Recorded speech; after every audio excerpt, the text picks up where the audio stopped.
Ay, maayos ang gising natin ngayon. Una sa lahat, pasalaman natin si Lord dahil nagising tayo ng maayos. At nakatulog din tayo ng maayos. Pero nitong nagdaang mga araw ay hindi tayo nakakatulog ng maayos. Dahil siyempre hindi natin akalain na ganun ang mangyari sa buhay natin. Pero sa ngayon, maganda yung gising natin. Salamat sa Lord dahil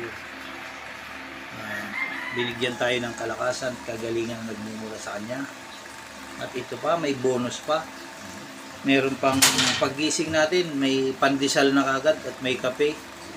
Kaso hindi tayo nagkakape, pandesal na lang. Kaya napakabuti talaga ni Lord sa buhay natin. Kaya kayo, kung totoo kayong nananampalataya sa Diyos, pagpatuloy nyo at huwag kayong gagawa na hindi niya ikalulugod. Dahil sigurado hindi rin matutuwa si Lord sa inyo sa ginagawa niyo sa buhay niyo. Kasi siya yung nagbigay ang buhay natin, kaya kailangan natin ingatan. Huwag natin pabayaan. Dahil pag pinabayaan natin, alam nyo na mangyayari sa buhay natin. Kaya mahalin mo ang sarili mo. Higit pa sa pagmamahal mo sa iyong kapwa.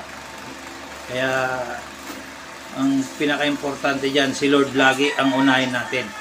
Bago natin unahin yung mga kapwa natin.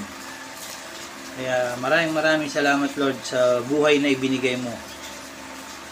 Sa pangalawang buhay na ibinigay mo sa akin.